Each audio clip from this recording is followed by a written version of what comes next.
मेरे प्यारे देशवासियों, नमस्कार। मन की बात में आपका फिर से स्वागत है, अभिनंदन है।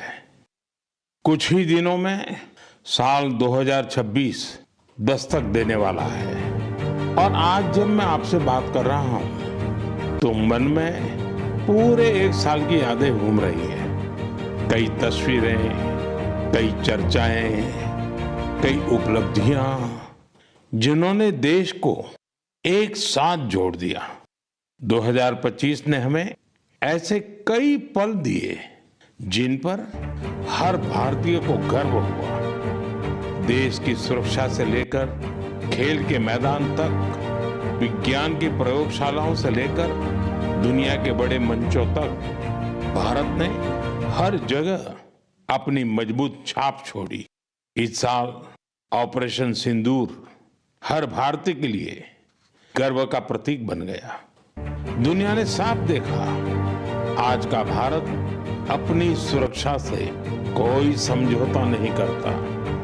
ऑपरेशन सिंदूर के दौरान देश के कोने कोने से मां भारती के प्रति प्रेम और समर्पण की तस्वीरें सामने आई। लोगों ने अपने अपने तरीके से अपने भाव व्यक्त किए। साथियों, यही जज्बा तब भी देखने को मिला जब वंदे मातरम के 150 वर्ष पूरे हुए। मैंने आपसे आग्रह किया था कि हैशटैग वंदे मातरम 150 के साथ अपने संदेश और सुझाव भेजें।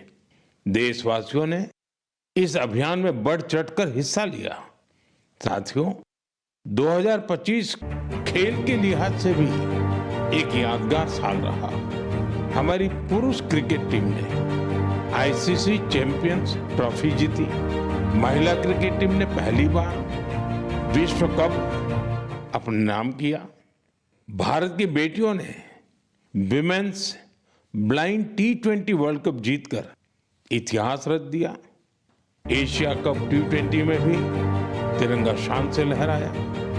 पैरा एथलीटों ने विश्व चैंपियनशिप में कई पदक जीतकर ये साबित किया कि कोई बाधा हौसलों को नहीं रोक सकती। विज्ञान और अंतरिक्ष क्षेत्र में भी भारत ने बड़ी छलांग लगाई। शुभांशु शुक्ला पहले भारतीय बने जो इंटरनेशनल स्पेस स्टेशन तक पहुंचे। पर्यावरण संरक्षण और वन्य जीवों की सुरक्षा से जुड़े कई प्रयास भी 2025 की पहचान बने। भारत में चीतों की संख्या भी अब 30 से ज्यादा हो गई है। 2025 में आस्था, संस्कृति और भारत की अद्वितीय विरासत सब एक साथ दिखाई दी। साल के शुरुआत में प्रयागराज महाकुंभ के आयोजन ने पूरी दुनिया को चकित किया। साल के अंत में अयोध्या में राम मंदिर पर ध्वजारोहण के कार्यक्रम ने हर भारतीय को गर्व से भर दिया। स्वदेशी को लेकर भी लोगों का उत्साह खूब दिखाई दिया। लोग वही सामान खरीद रहे हैं जिसमें किसी भारतीय का पसीना लगा हो और जिसमें भारत की मिट्टी की सुगंध हो। आज हम गर्व से कह सकते हैं 2025 ने भारत को और अधिक आत्मविश्वास दिया है। ये बात भी सही है, इस वर्ष प्राकृतिक आपदाएं हमें झेलनी पड़ी, अनेक क्षेत्रों में झेलनी पड़ी। अब देश 2026 में नई उम्मीदों, नए संकल्पों के साथ आगे बढ़ने को तैयार है। मेरे प्यारे देशवासियों, आज दुनिया भारत को बहुत आशा के साथ देख रही है। भारत से उम्मीद की सबसे बड़ी वजह है हमारी युवा शक्ति। विज्ञान के क्षेत्र में हमारी उपलब्धियां, नए नए इनोवेशन, टेक्नोलॉजी का विस्तार, इनसे दुनिया भर के देश बहुत प्रभावित है। साथियों, भारत के युवाओं में हमेशा कुछ नया करने का जुनून है और वो उतने ही जागरूक भी हैं। मेरे युवा साथी कई बार मुझसे ये पूछते हैं कि नेशन बिल्डिंग में वो अपना योगदान और कैसे बढ़ाएं, वो कैसे अपने आइडिया शेयर कर सकते हैं। कई साथी पूछते हैं कि मेरे सामने वो अपने आइडियाज का प्रेजेंटेशन कैसे दे सकते हैं। हमारे युवा साथियों की इस जिज्ञासा का समाधान है विकसित भारत यंग लीडर्स डायलॉग। पिछले साल इसका पहला एडिशन हुआ था। अब कुछ दिन बाद उसका दूसरा एडिशन होने वाला है। अगले महीने की 12 तारीख को स्वामी विवेकानंद जी की जयंती के अवसर पर राष्ट्रीय युवा दिवस मनाया जाएगा। इसी दिन यंग लीडर्स डायलॉग का भी आयोजन होगा और मैं भी इसमें जरूर शामिल होऊंगा। इसमें हमारे युवा इनोवेशन, फिटनेस, स्टार्टअप और एग्रीकल्चर जैसे महत्वपूर्ण विषयों पर अपने आइडियाज शेयर करेंगे। मैं इस कार्यक्रम को लेकर बहुत ही उत्सुक हूं। साथियों, मुझे ये देखकर अच्छा लगा कि इस कार्यक्रम में हमारे युवाओं की भागीदारी बढ़ रही है। कुछ दिनों पहले ही इससे जुड़ा एक क्विज कंपटीशन हुआ। इसमें 50 लाख से अधिक युवा शामिल हुए। एक निबंध प्रतियोगिता भी हुई जिसमें स्टूडेंट्स ने विभिन्न विषयों पर अपनी बातें रखी। इस प्रतियोगिता में तमिलनाडु पहले और उत्तर प्रदेश दूसरे स्थान पर रहा। साथियों, आज देश के भीतर युवाओं को प्रतिभा दिखाने के नए नए अवसर मिल रहे हैं। ऐसे बहुत से प्लेटफॉर्म्स विकसित हो रहे हैं जहां युवा अपनी योग्यता और रुचि के अनुसार टैलेंट दिखा सकते हैं। ऐसा ही एक प्लेटफॉर्म है स्मार्ट इंडिया हैकेथॉन। एक और ऐसा माध्यम जहां आइडिया एक्शन में बदलते हैं। साथियों, स्मार्ट इंडिया हैकेथॉन 2025 का समापन इसी महीने हुआ है।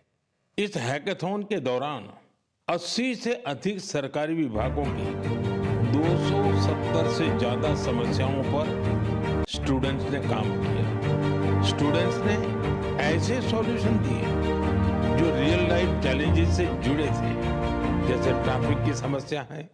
इसे लेकर युवाओं ने स्मार्ट ट्रैफिक मैनेजमेंट से जुड़े बहुत ही इंटरेस्टिंग पर्सपेक्टिव शेयर किए। फाइनेंशियल फ्रॉड्स और डिजिटल एरेस्ट जैसी चुनौतियों के समाधान पर भी युवाओं ने अपने आइडिया सामने रखे। गांवों में डिजिटल बैंकिंग के लिए साइबर सिक्योरिटी फ्रेमवर्क पर सुझाव दिया। कई युवा एग्रीकल्चर सेक्टर की चुनौतियों के समाधान में जुटे रहे।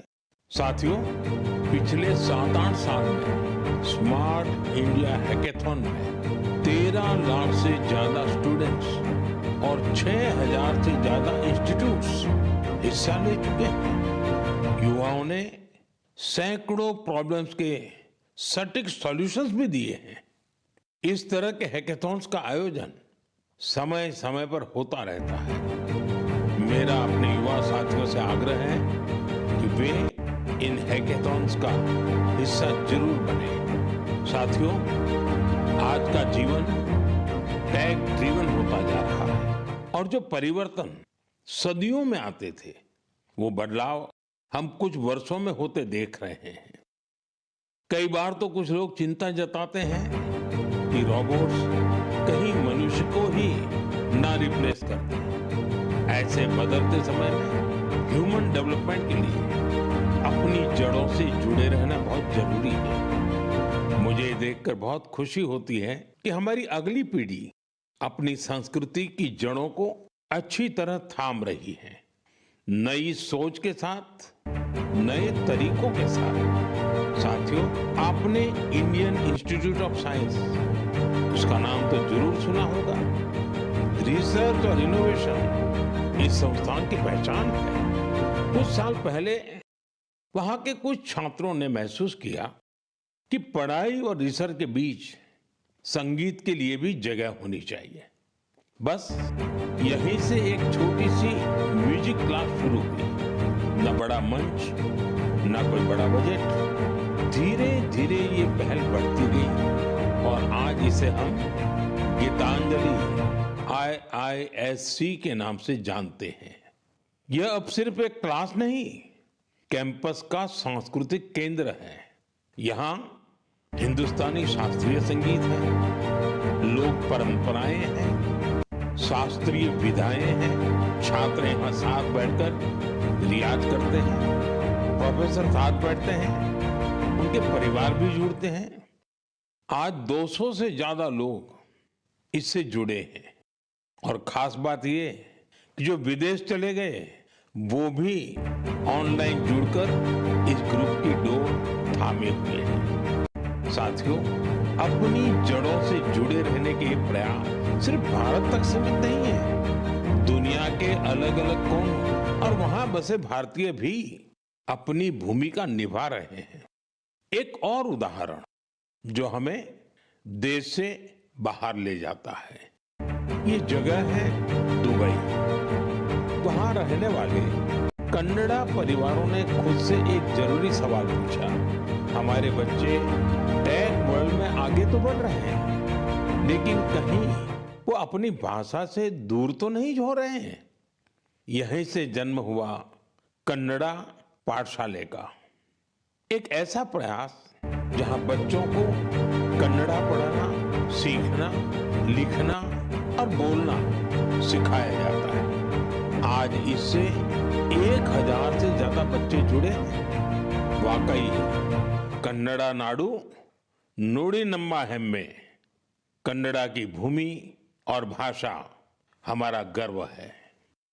साथियों, एक पुरानी कहावत है, जहां चाह वहां राह। इस कहावत को फिर से सच कर दिखाया है मणिपुर के एक युवा मोइरांगथेम सेठ जी ने। उनकी उम्र 40 साल से भी कम है। श्रीमान मोइरांगथेम जी मणिपुर के जिस दूर सुदूर क्षेत्र में रहते थे, वहां बिजली की बड़ी समस्या थी। इस चुनौती से निपटने के लिए उन्होंने लोकल सॉल्यूशन पर जोर दिया और उन्हें ये सॉल्यूशन मिला सोलर पावर में। हमारे मणिपुर में वैसे भी सोलर एनर्जी पैदा करना आसान है, तो मोइरांगथेम जी ने सोलर पैनल लगाने का अभियान चलाया और इस अभियान की वजह से आज उनके क्षेत्र के सैकड़ों घरों में सोलर पावर पहुंच गई है। खास बात यह है कि उन्होंने सोलर पावर का उपयोग हेल्थ केयर और आजीविका को बेहतर बनाने के लिए किया है। आज उनके प्रयासों से मणिपुर में कई हेल्थ सेंटर्स को भी सोलर पावर मिल रही है।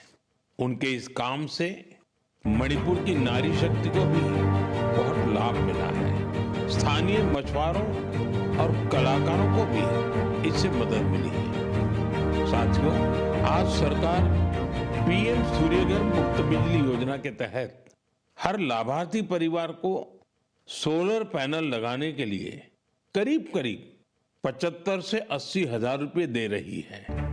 मोइरांगथेम जी के ये प्रयास यूं तो व्यक्तिगत प्रयास है, लेकिन सोलर पावर से जुड़े हर अभियान को नई गति दे रहे हैं। मैं मन की बात के माध्यम से उन्हें अपनी शुभकामनाएं देता हूं।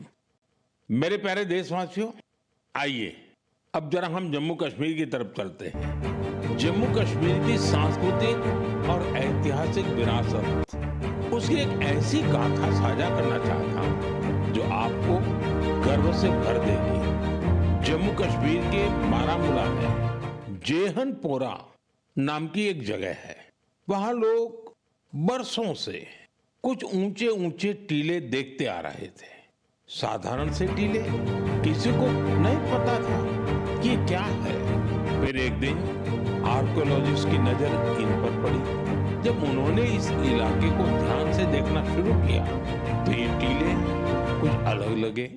इसके बाद इन टीलों का वैज्ञानिक अध्ययन शुरू किया गया। ड्रोन के जरिए ऊपर से तस्वीरें ली गई, जमीन की मैपिंग की गई और फिर कुछ हैरान करने वाली बातें सामने आने लगी। पता चला ये टीले प्राकृतिक नहीं है, ये इंसान द्वारा बनाई गई किसी बड़ी इमारत के अवशेष है।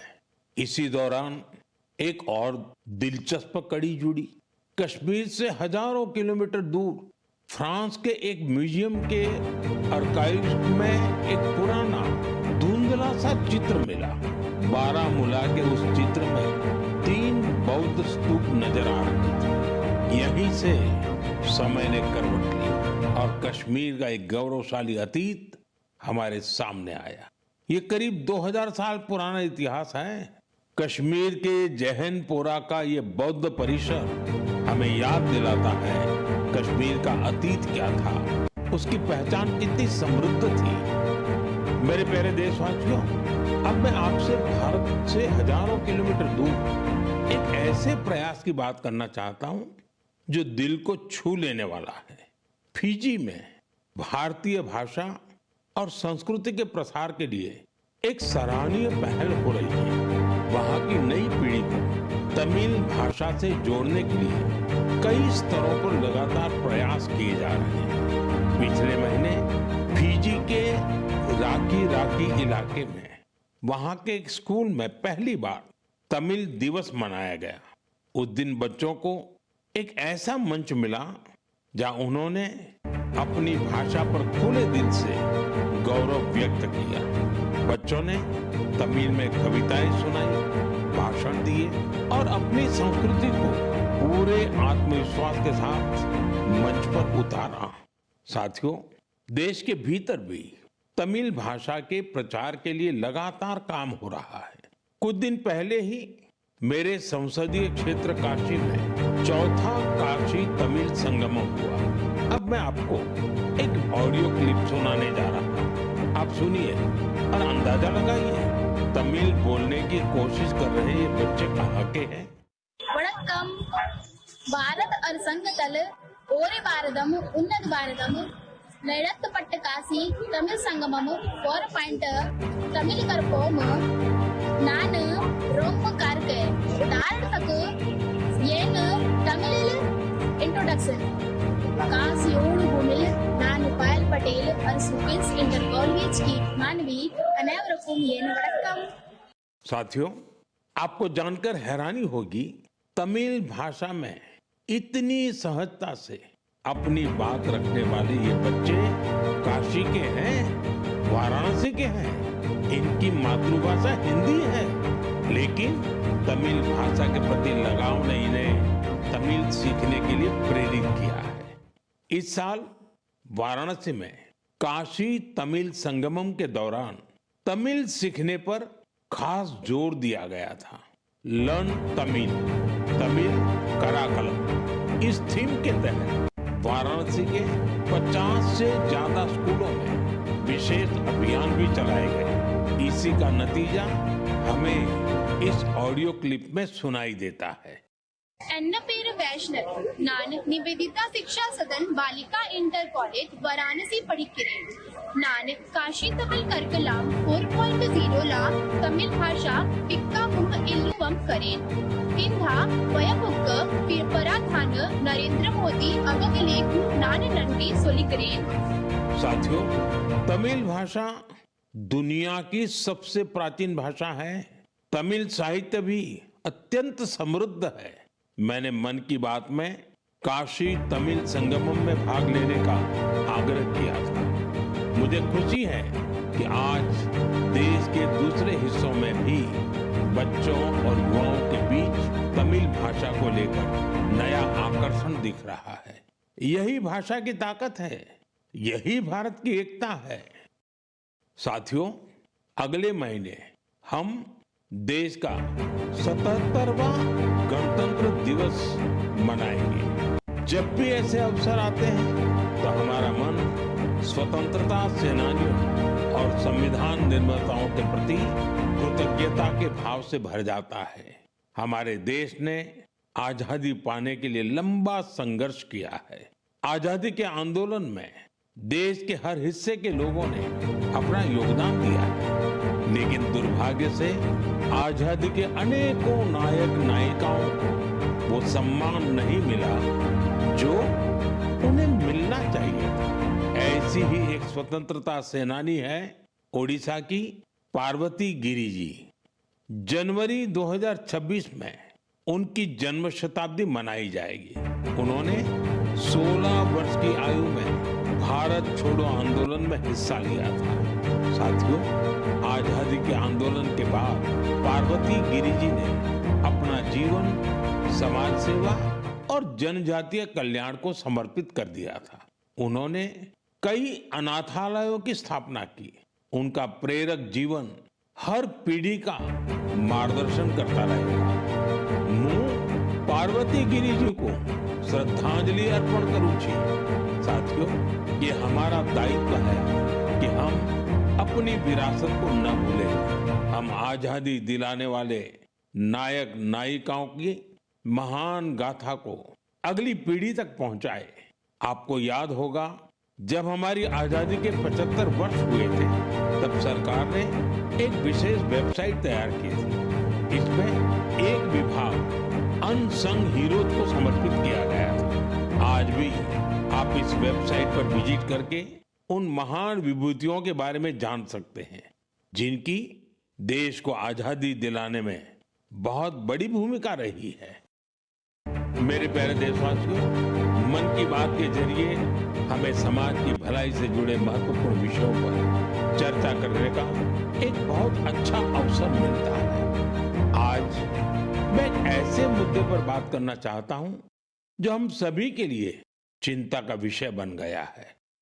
ICMR यानी Indian council of medical research ने हाल ही में एक रिपोर्ट जारी की है। इसमें बताया गया है कि निमोनिया और UTI जैसी कई बीमारियों के खिलाफ एंटीबायोटिक दवाएं कमजोर साबित हो रही हैं। हम सभी के लिए यह बहुत ही चिंताजनक है। रिपोर्ट के मुताबिक इसका एक बड़ा कारण लोगों द्वारा बिना सोचे समझे एंटीबायोटिक दवाओं का सेवन है। एंटीबायोटिक ऐसी दवाएं नहीं हैं जिन्हें यूं ही ले लिया जाए। इनका इस्तेमाल डॉक्टर की सलाह से ही करना चाहिए। आजकल लोग यह मानने लगे हैं कि बस एक गोली ले लो, हर तकलीफ दूर हो जाएगी। यही वजह है कि बीमारियां और संक्रमण इन एंटीबायोटिक दवाओं पर भारी पड़ रहे हैं। मैं आप सभी से आग्रह करता हूं कि कृपया अपनी मनमर्जी से दवाओं का इस्तेमाल करने से बचें। एंटीबायोटिक दवाओं के मामले में तो इस बात का ध्यान रखना बहुत जरूरी है। मैं तो यही कहूंगा, मेडिसिन्स के लिए गाइडेंस और एंटीबायोटिक्स के लिए डॉक्टर्स की जरूरत है। ये आदत आपकी सेहत को बेहतर बनाने में बहुत मददगार साबित होने वाली है। मेरे प्यारे देशवासियों, हमारी पारंपरिक कलाएं समाज को सशक्त करने के साथ ही लोगों की आर्थिक प्रगति का भी बड़ा माध्यम बन रही है। आंध्र प्रदेश के नारसापुरम जिले की लेस क्राफ्ट की चर्चा अब पूरे देश में बढ़ रही है। ये लेस क्राफ्ट कई पीढ़ियों से महिलाओं के हाथों में रही है। बहुत धैर्य और बारीकी के साथ देश की नारी शक्ति ने इसका संरक्षण किया है। आज इस परंपरा को एक नए रंग रूप के साथ आगे ले जाया जा रहा है। आंध्र प्रदेश सरकार और नाबार्ड मिलकर कारीगरों को नए डिजाइन सिखा रहे हैं, बेहतर स्किल ट्रेनिंग दे रहे हैं और नए बाजार से जोड़ रहे हैं। नारसापुरम लेस को GI टैग भी मिला है। आज इससे 500 से ज्यादा प्रोडक्ट्स बन रहे हैं और 250 से ज्यादा गांवों में करीब करीब 1 लाख महिलाओं को इससे काम मिल रहा है। साथियों, मन की बात ऐसे लोगों को सामने लाने का भी मंच है जो अपने परिश्रम से न सिर्फ पारंपरिक कलाओं को आगे बढ़ा रहे हैं, बल्कि इससे स्थानीय लोगों को सशक्त भी कर रहे हैं। मणिपुर के चुराचांदपुर में मार्गरेट राम थारसी एमजी, उनके प्रयास ऐसे ही हैं। उन्होंने मणिपुर के पारंपरिक उत्पादों को, वहां के हैंडीक्राफ्ट को, बांस और लकड़ी से बनी चीजों को एक बड़े विजन के साथ देखा और इसी विजन के कारण वो एक हैंडीक्राफ्ट आर्टिस्ट से लोगों के जीवन को बदलने का माध्यम बन गई। आज मार्गरेट जी की यूनिट, उसमें 50 से ज्यादा आर्टिस्ट काम कर रहे हैं और उन्होंने अपनी मेहनत से दिल्ली समेत देश के कई राज्यों में अपने प्रोडक्ट्स का एक मार्केट भी डेवलप किया है। साथियों, मणिपुर से ही एक और उदाहरण सेनापति जिले की रहने वाली चोखोने क्रिचेना जी का है। उनका पूरा परिवार परंपरागत खेती से जुड़ा रहा है। क्रिचेना ने इस पारंपरिक अनुभव को एक और विस्तार दिया। उन्होंने फूलों की खेती को अपना पैशन बनाया। आज वो इस काम से अलग अलग मार्केट्स को जोड़ रही हैं और अपने इलाके की लोकल कम्युनिटीज को भी एम्पावर कर रही है। साथियों, ये उदाहरण इस बात का पर्याय है कि अगर पारंपरिक ज्ञान को आधुनिक विजन के साथ आगे बढ़ाएं तो ये आर्थिक प्रगति का बड़ा माध्यम बन जाता है। आपके आसपास भी ऐसी सक्सेस स्टोरीज हो तो मुझे जरूर शेयर करिए। साथियों, हमारे देश की सबसे खूबसूरत बात यह है कि साल भर हर समय देश के किसी न किसी हिस्से में उत्सव का माहौल रहता है। अलग अलग पर्व त्योहार तो है ही, साथ ही विभिन्न राज्यों के स्थानीय उत्सव भी आयोजित होते रहते हैं। यानी अगर आप घूमने का मन बनाएं तो हर समय देश का कोई न कोई कोना अपने यूनिक उत्सव के साथ तैयार मिलेगा। ऐसा ही एक उत्सव इन दिनों कच्छ के रण में चल रहा है। इस साल कच्छ रणोत्सव का ये आयोजन 23 नवंबर से शुरू हुआ है, जो 20 फरवरी तक चलेगा। यहाँ कच्छ की लोक संस्कृति, लोक संगीत, नृत्य और हस्तशिल्प की विविधता दिखाई देती है। कच्छ के सफेद रण की भव्यता देखना अपने आप में एक सुखद अनुभव है। रात के समय जब सफेद रण के ऊपर चांदनी फैलती है, वहां का दृश्य अपने आप में मंत्र मुग्ध कर देने वाला होता है। रण उत्सव का टेंट सिटी बहुत लोकप्रिय है।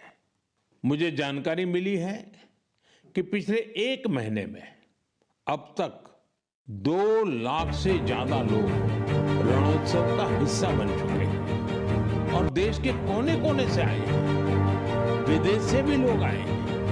आपको जब भी अवसर मिले तो ऐसे उत्सवों में जरूर शामिल हो और भारत की विविधता का आनंद उठाएं।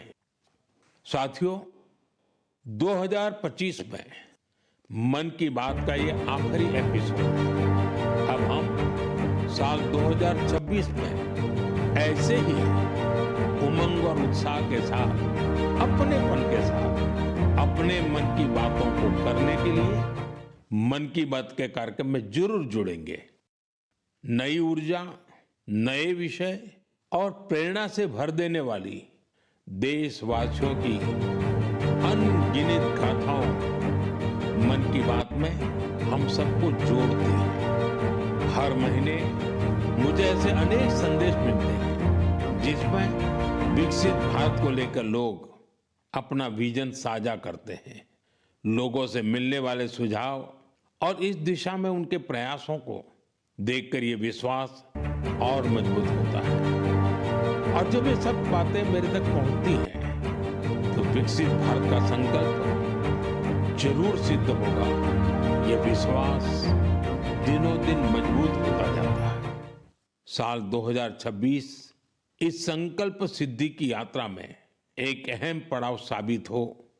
आपका और आपके परिवार का जीवन खुशहाल हो, इसी कामना के साथ इस एपिसोड में विदाई लेने से पहले मैं जरूर कहूंगा, फिट इंडिया मूवमेंट, आपको भी फिट रहना है। ठंडी का ये मौसम व्यायाम के लिए बहुत उपयुक्त होता है। व्यायाम जरूर करें। आप सभी को 2026 की बहुत बहुत शुभकामनाएं।